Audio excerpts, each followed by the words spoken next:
Two men who rewrote boxing's rule book just tore up the last page. Mike Tyson and Floyd Mayweather have signed to fight in 2026. No belts, no rankings, just heavyweight menace versus welterweight perfection. It's the bout nobody asked the commission for, and somehow exactly the one the business wanted. And if that sounds like WWE with 10-ounce gloves, you're not wrong. Because this isn't boxing in the classic sense. This is Tyson at 59, Mayweather at 48, meeting under the bright lights for a fight that won't touch the record books but will light up the streaming dashboards. Call it an exhibition. Call it a spectacle. Call it nostalgia monetized. But don't call it pugilism as we know it. I'm Reggie Cross for Behind the Lines. Let's break it all down. Here's what's real and what's fluff. CSI Sports, the company behind the Fight Sports Network, put out the press release.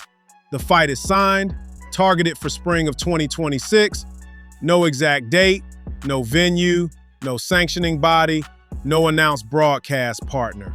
The only things locked in are the names on the contract and the word exhibition. Tyson's quote read like something between bravado and prophecy. This fight is something neither the world nor I ever thought would or could happen.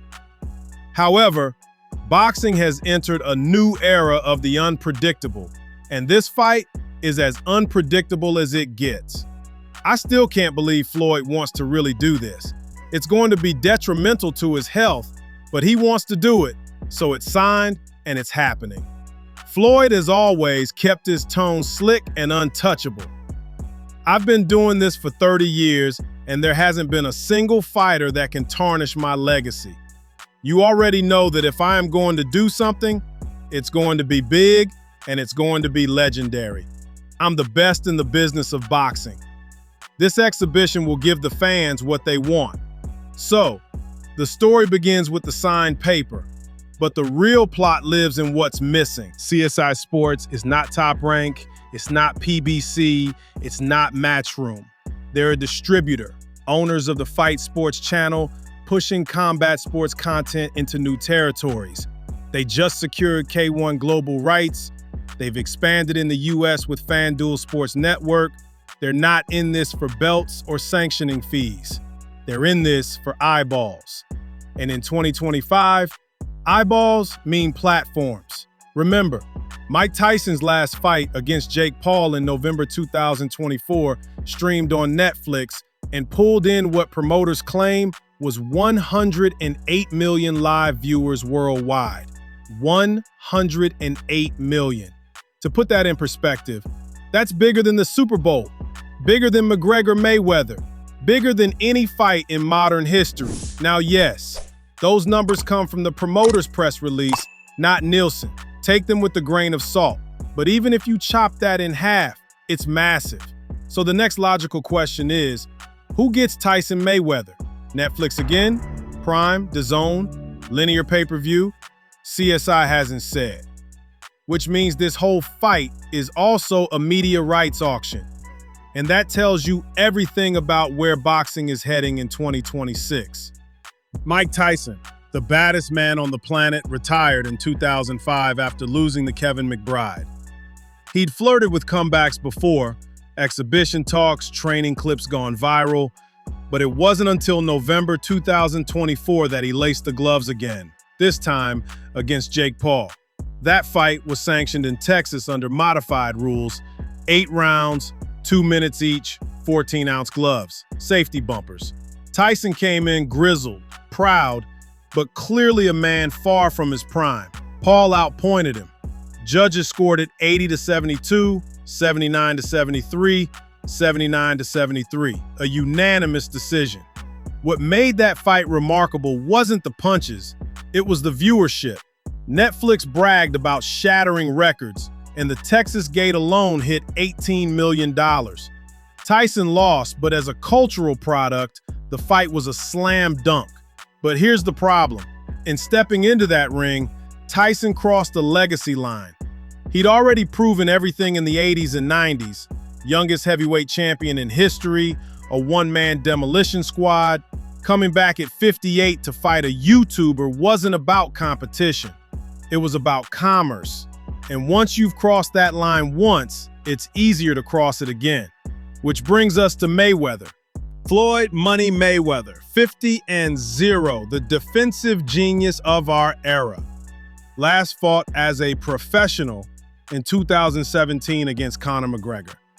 That fight was circus and science rolled together. McGregor flailed for 10 rounds. Floyd coasted, then closed. TKO. Legacy intact. Since then, Floyd's exhibitions have run the gamut from comical to chaotic. He fought Tenshin Nasukawa in Japan, Logan Paul in Miami, Deji in Dubai, and then came John Gotti III. Their 2023 fight in Florida ended in a disqualification, sparking a post-fight melee with fans and entourages pouring into the ring. Their 2024 rematch in Mexico City had no official scoring, but did manage to produce its own viral controversy when reports claimed the referee was swapped mid-bout. None of these exhibitions were serious contests. They were events, content, and Floyd's fine with that. He's made more in exhibitions than most champions do defending belts. But what it does to boxing's perception, that's another story. But before I go further, this is exactly why I built Behind the Lines. We don't just recap headlines. We break down what they mean for the fight game. If you've been feeling this vibe, hit that subscribe and join the crew, because when the circus lights dim, you'll still want a voice that cuts through the noise and tells you what's real in combat sports. All right, back to Tyson and Mayweather and the legacy they're risking. Mike Tyson and Floyd Mayweather have history. It's not Ali Frazier history, it's soundbite history. Back in 2015, when Mayweather called himself greater than Muhammad Ali, Tyson fired back. He called Floyd delusional, said he couldn't lace Ali's boots, said the comparison was laughable. What do you think about Floyd talking about greater than Ali? He's very delusional. Tyson played defender of tradition, of the heavyweight gods. But fast forward a few years, Tyson has also praised Floyd's dedication, his discipline, his unmatched ring IQ. For anybody to beat him in his weight division. So you think he could take you? I don't know. I don't really think so. That's the contradiction. Tyson respects the craft, but not always the mouth. And Mayweather, he respects the dollar above all. So when they square off in 2026, the tension isn't rivalry. It's two men who once critiqued each other's legacies, now agreeing to cash in on them together. Here's the elephant in the room. Tyson is 59 years old. In May 2024, before the Jake Paul fight, he suffered an ulcer flare-up on a flight. He's spoken before about sciatica. He's a man with miles on his odometer. In Texas, regulators mandated shorter rounds and heavier gloves because of those realities. Floyd, at 48, is no spring chicken either, but his style, defensive, elusive, low damage, has preserved him better than most fighters his age. He's never been known for wars of attrition. He's been known for making opponents miss. So what happens when you put these two in the ring? If it's Tyson's power versus Floyd's defense, then the format decides everything. Will it be 2-minute rounds again? 14-ounce gloves? Headgear? No one knows. And without knowing, you can't even start to analyze the outcome. That's why it feels more like theater than sport. Look at Mayweather's exhibitions. Look at Tyson Paul. These aren't contests, they're carnival rides. Brawls breaking out, referees swapped, viral clips outweighing scorecards. The promoters know this, the fighters know this, and now with Tyson Mayweather, they're openly selling unpredictability. Tyson's exact words: boxing has entered a new era of the unpredictable. He's not wrong, but ask yourself, is unpredictable what fans want from combat sports? Or is it discipline, technique, and the raw test of wills. Here's the twist. Neither man's official record is at risk. Floyd's 50-0 remains untouched. Tyson's Hall of Fame induction remains unblemished. This fight will live in the margins, an exhibition, an asterisk, a footnote.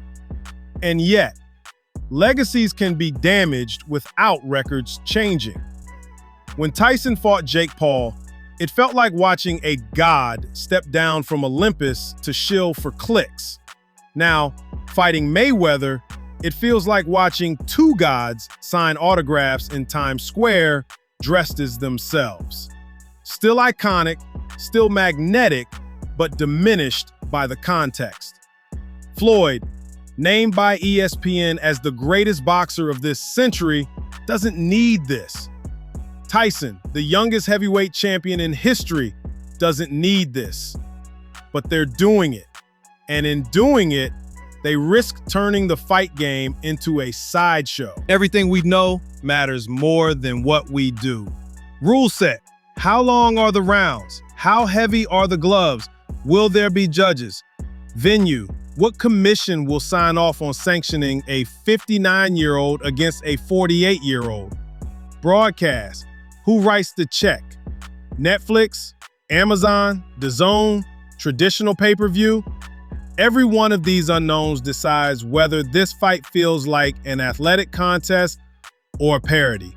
And right now, promoters are leaning into suspense because suspense sells. So where do I land? I'll be straight. I don't respect this fight. I respect Tyson, I respect Mayweather, but I don't respect this. Because it's not boxing, it's cosplay. It's spectacle dressed up as combat sport. And when the greats trade their legacies for exhibition checks, the sport itself gets cheapened. Tyson already crossed that line with Jake Paul. Now he's crossing it again with Mayweather. Floyd, the most perfect record in modern boxing, is stepping into the same circus tent. They're both complicit in turning pugilism into performance art. And me? I didn't spend my life breaking down technique, strategy, feints, and counters just to clap for nostalgia exhibitions. I want fights that mean something. Fights where risk is real, where belts matter, where legacies hang by a thread. This ain't it. At the end of the day, combat sports don't die. They mutate, they molt. They shed their old skins and grow new ones under the heat of the spotlight. What Tyson and Mayweather are doing isn't about testing themselves. It's about testing the market. The belt isn't leather and gold anymore. It's measured in stream counts, hashtags, and gate receipts. The ring is still square, but the stakes are rectangular, glowing in your pocket, telling you whether the algorithm approves. And that's the sad, strange, inevitable truth. Pugilism as content. Hype fades. Legacy, once upon a time, didn't. But in 2026, legacy might just be another commodity. And that's why, for all the noise and the headlines, I won't call this a fight. I'll call it what it is. The clearest sign yet that combat sports have traded their soul for their stream. I'm Reggie Cross. This is Behind the Lines. If you're feeling the vibe, hit subscribe and remember, hype fades, legacy don't. Peace. 745 with